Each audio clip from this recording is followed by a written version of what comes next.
Hi, Aurelio Martinez with Inside Boxing's Throwdown. We're going to continue with our special guest, Jevon Langford, as we start to talk about his boxing career, that he engaged in his boxing career and simultaneously played NFL football as a defensive end for the Cincinnati Bengals. We left off, Jevon, at talking about getting into our boxing, okay, where you started and you actually went through the boxing training and some boxing training. We started actually getting into the thick of things, which were the sparring part of it. We talked about you going to Thornton, getting your feet wet in the ring, and now we took you to fight Louis Monaco. It was a beast, very experienced, very well, like you say, knocked out Buster Douglas, and now we go to spar. Well, you had your first sparring session with him, and he didn't hold back. He didn't hold no punches. I mean, he came in and said, okay, well, I'm going to show this man what boxing's all about. And see, I had that football tag with me too, so a yeah. lot of people thought that, well, he can't fight. Yes. He's a big guy, gonna use muscle. So you see, people understand. You got to. When I left you and went to Rhode Island back east, I've been having the same thing. They throw me in with Jason Estrada, which was who Jason Estrada was. Yep. He was for a gold Olympic, but certain things happened. He didn't conduct himself right. But could have been a champion right now. Yeah. So they throw me to him. So I've learned I had to pay my dues jumping in just because I'm a big guy. But I always looked at myself as I have a title. Yep. But it's a title of embarrassment.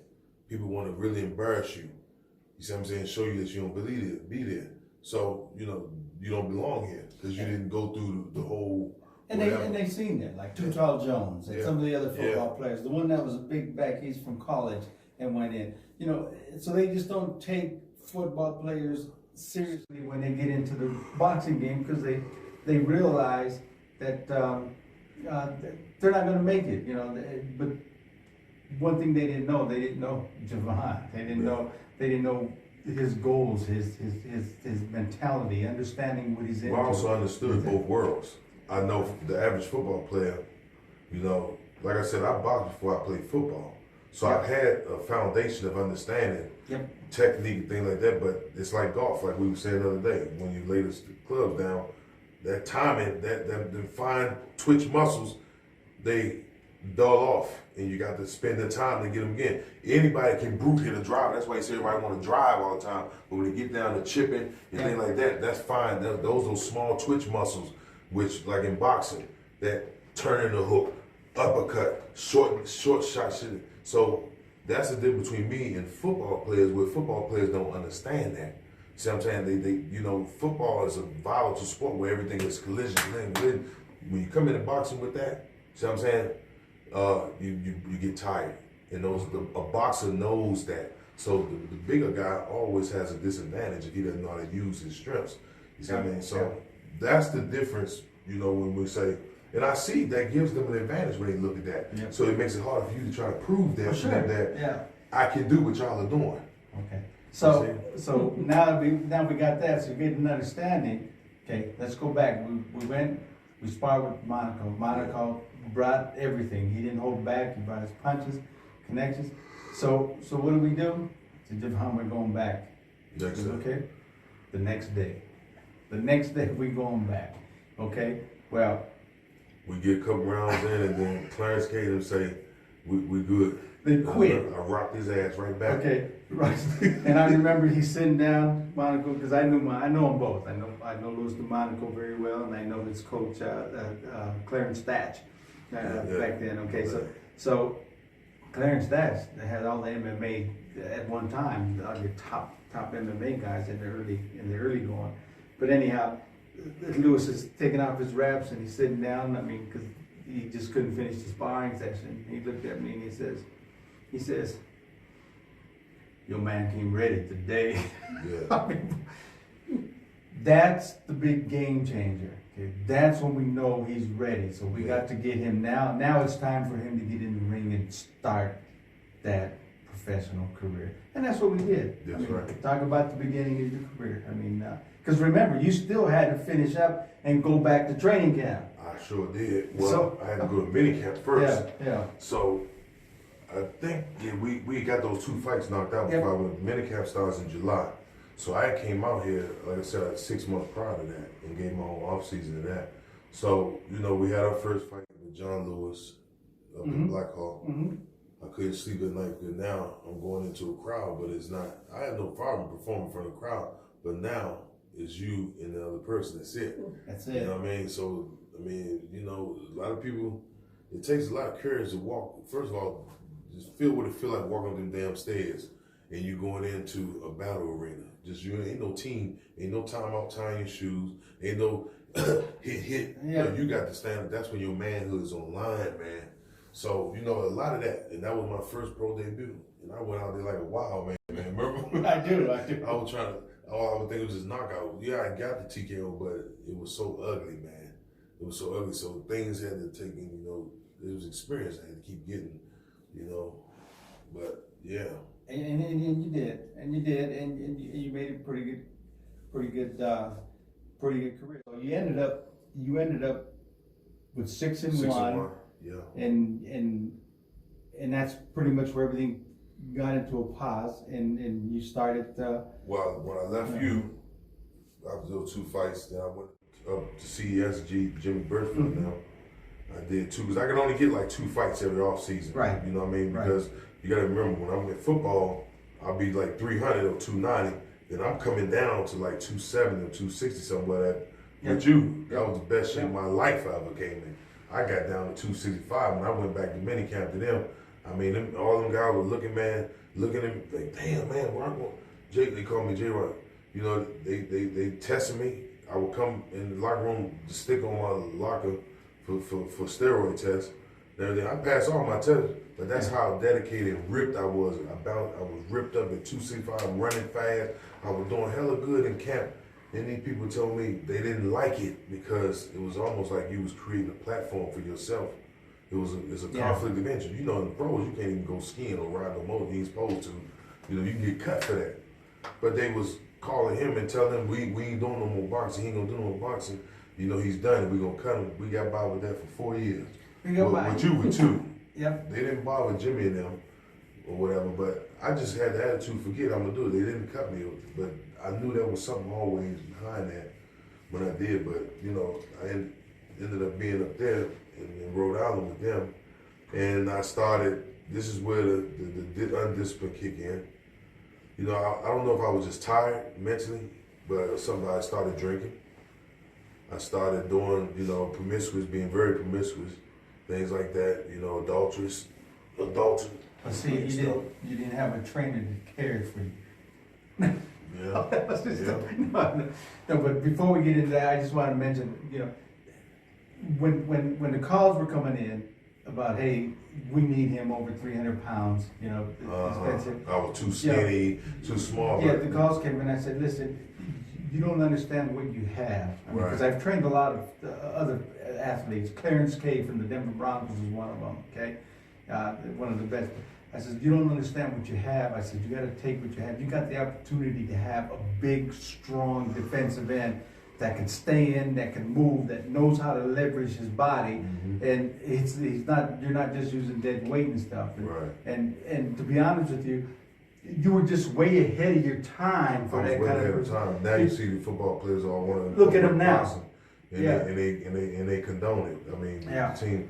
It's just we was doing it on the real end though. Exactly. Yeah, I was going there risking getting punched and getting banged up in football. So they looked at it as, which they supposed to. Well, yeah. You put your money in the lay low and he's somewhere off boxing. What if he get concussed or something? Especially now. Yeah. So they had we're very thankful, but when we look at the aspect of now, like I said, the iron hand coordination, we was ahead of our time where the boxing, if this is where, and I built a gym off of that, but and people will bring their sons and say, hey man, can you teach us football? I said, nah, I don't teach football. I don't really like football, but if you can learn what I'm teaching in boxing, it go hand in hand. Just like this orthodox stance here, when you play right defense in, you just drop this foot back and you come up with rips, uppercut. It's all the same kind of it's not just different terminology, but almost the same concept. So what we were doing, think about if we opened up that type of gym back then where professional players came in and just dedicated themselves like I did, but go play football. That's what the conflict was. You see what I mean? Yeah. But we weren't even thinking that. No. We was going in to be professional boxing and do it that way. But now you look at it, the guys are doing what we were doing 20-something years ago. Yeah. You know, and the results was like, but again, Laylo, you got to have a person that was dedicated to. Yeah. Because I gave up 6 months. And Absolutely. You know, and I mean, the things you see me now, it's not so much a force where, you know, I may talk boxing, this and that, but my life, I'm comfortable. To be honest, I'm comfortable with myself. But it's a part of me that still, I'm always going to be a competitive. Now I have to learn to compete with myself with this weight, okay? And I'm living with him. He's seeing it every day. He see the weaknesses that, man, this boy, but I ain't going to give up. Because I'm going to shock myself before I can shock everybody else again. He's going to shock himself. Now we'll get back to finals because I know this show is getting a little extended, but you're all enjoying what we're talking about. And just to let you know, if you guys didn't catch the beginning of this, or you're missing some, or you have to leave, and you're not catching the end of it, this will be available on demand, so you can watch it at your convenience again.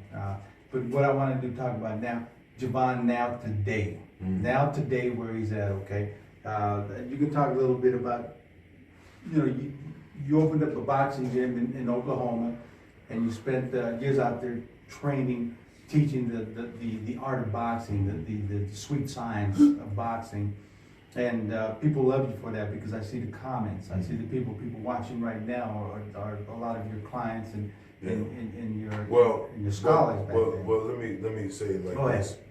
When a lot of things happen when we part. I haven't seen you for over 20 years now. This is our reunion again for the past 3 months. And this COVID thing for me, I know I sent, you know, condolences to people that lost people through condolence. But for me, it was a chance for me to come back to America, see my kids. There's a lot of things that, you know, that from the past of going through my divorce, not seeing my kids for 10 and 12 years, things like that, and having to move around and get myself together.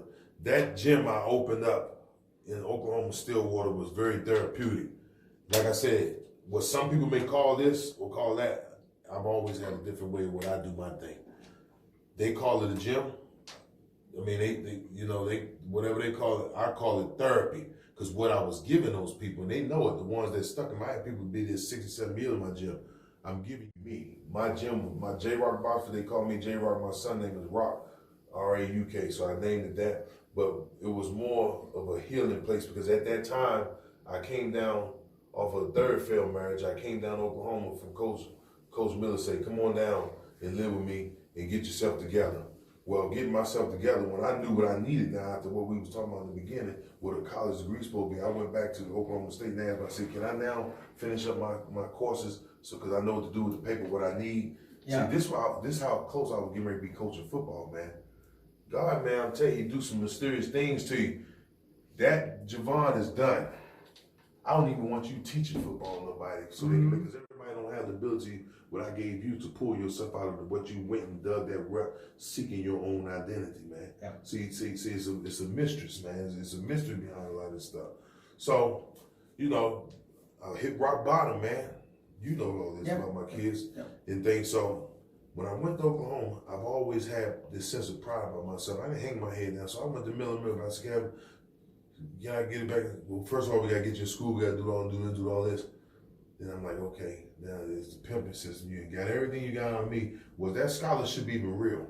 Because they sent me over here to work and help build that damn student union for $8.25 an hour. Let me tell you something, big homie. This is just how I am. I was happy to even have a job, man. I worked at Sam's Club in Las Vegas for 2 or 3 weeks.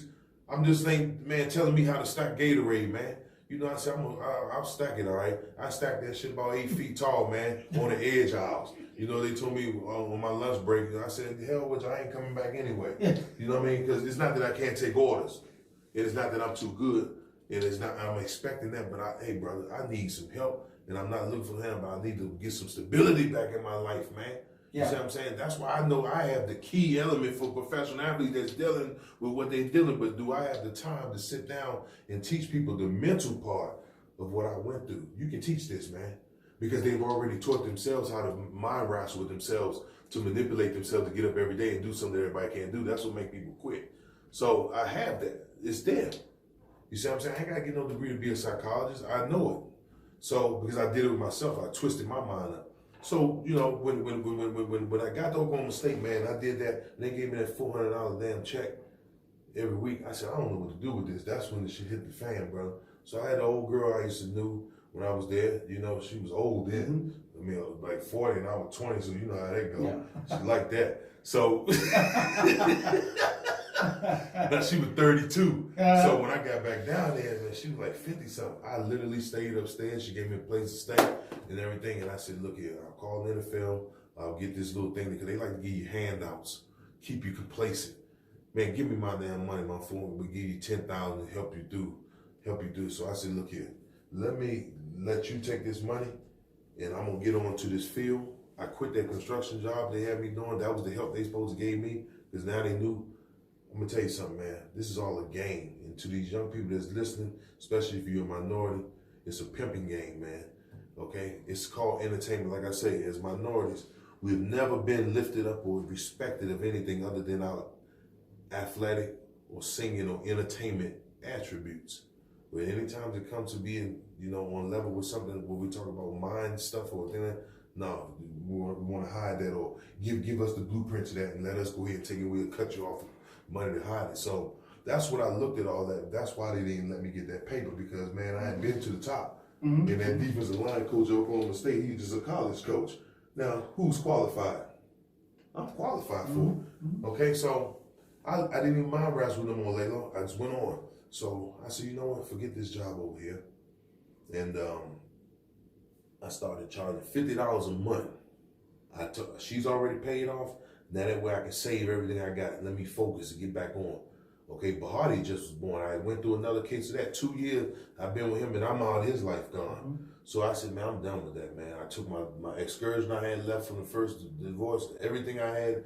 This is God was stripping me of that identity that I had. See, that's we'll do that another time because there's so much, man, behind just where we just sitting today.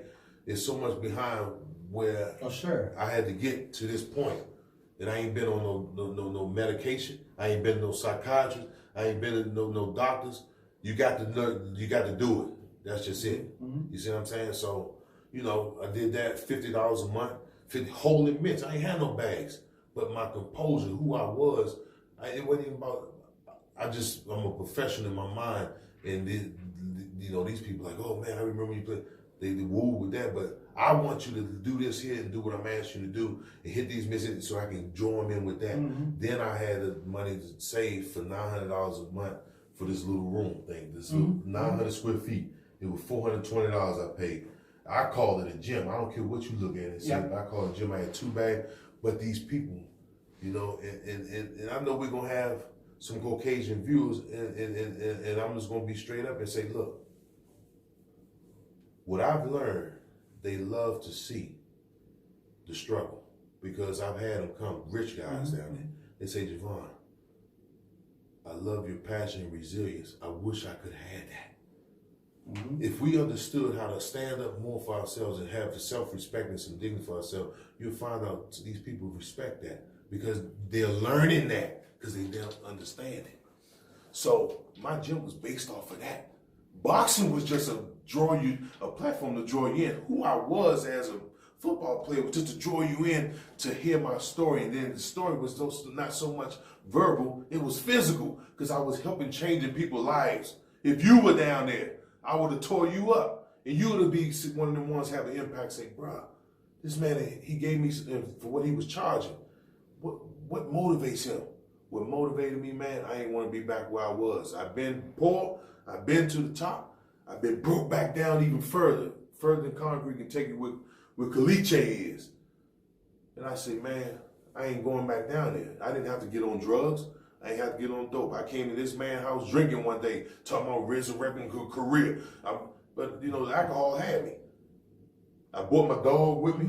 I stayed, he said, go upstairs, there's your room, man. They always treated me like family. And I was drinking, coming in 10, 12, 1 o'clock in the morning. Here's a man open his house up, Marie, and they got the young Moran in there.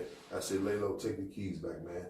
Yeah. Because that's the respect I had for him. He sure did. And I wouldn't fool with him if I knew that he does this like most boxing people. Any people you meet in boxing, man, is 99% cut dirty. This man don't care about no money. He loves his fighters if you work. But he loves boxing. I love boxing. That's how you succeed. Whatever success level he has is good for him. It ain't dictated by what somebody else thinking. Well, that's how I am. So you have to be around people like that. But you know, that's it, man. You know, I'm always open to anything you want to ask. But like I said, I know I get the rambling on. That's why we gotta get the book one day. But that's good, and that's why now that you've come back and like you say, you came back to take care of some business. From Africa, and you got stuck here because of the COVID, and the gym thing. So I'll finish up that there. Yeah. Well, that turned out to be good because again, passion, belief, the conception was there. Okay, the belief because I knew I could do it, and then I achieved it. So that was another mark in my life that I did, but it touched thousands and thousands of people's lives that came in. People will bring their family members in for a weekend and say, you got to come to this guy's place and do mental him and boxing, do stuff that he teach. So that was done. Now, again, I've already expended myself years, so my back was hurt. I've given too much, but could I kept going on with it? Could I have been a millionaire at this thing and go from that gym to the gym I had and then do it? Yeah, I could have. But I said, I'm done, okay? I had my 401k from NFL. I qualified for that. I said, now I'll close the gym up. I'll respectfully go on and now do what I want to do. So my thing, what I want to do, I said, I'm going to Africa. I didn't just lay around to it. So when people look, you going to Africa? What the hell you going in for? I mean, why not? Why would I want to stay here too? I can go where I want to go. So I left, you know, and I survived, and I move around, and I get to say, before I die, see, man, I did what I wanted to do the way I wanted to do it. That's right. And I went over there because I wasn't seeing my kids anyway. That's just me. I went over there. So look here. So I come back for this concussion thing they have. You know, I ain't gonna go on all the details of that. But I come back for the concussion thing, and my lawyer say, you know, you need to come back and we talk to you and this and that. So I came down on March the 16th, and you know, I bought a home over there. Everything, I was settled in, and over in Uganda, you know, in the Entebbe area. So I come back on the 16th, and 2 days later, they close everything up. Yeah. The airport's closed, so I've been stuck here. So I'm gonna tell you something, bro. If you ain't been through all the hard, that's why I said, if you ain't been through it, then you don't know where you're going. This man said there, see, I ain't stressed at all. What happened was COVID blessed me. Okay, because I was supposed to be here for 3 weeks. I'm here for all this time and reunited with my daughter. I got an older son that's incarcerated, unfortunately, and I got my younger son, Bahati. And I tell you one thing, it's been very therapeutic to me because I've never been a person that's been close to anything. I don't know how to love. I fully can admit it. Infatuation and love, two different things, but my kids, I love them, but I just don't, it's still a growing process. We're growing together. They love the hell out of me. I love them. And so I look at my life, man, as a blessing because most fathers that's not been around their kids, the kid have a sense of resentment. And at least I know they know the truth of what really happened. It wasn't the parent in the nation that actually won. So that's where I am today. You know, we've been working out. Because first I had to challenge the weight thing now, okay, and get the mind back. So it's like we start all over again before we even talk about picking fights. We have a thing that we did talk about that you know, if anybody's out there was interested, ex-NFL football players, you know what I mean, that wanted to come back in and showcase their talents for, you know, we have a pride thing that we walk around with as professional athletes, and there's still some unsettled business that needs to be taken care of. So we was talking about some things in that area. You know what I mean? Everybody knows that, look, I'm not going to go in and be no heavyweight champion of the world. I ain't going to go in and beat somebody, you know what I mean? I'm not going to doubt what I can beat, but you're just not on those levels of people that's been doing it all their life. And here I've been bouncing around dual sports like that, but just that competitive nature and things that we were talking about. First of all, get yourself in shape, compete with yourself.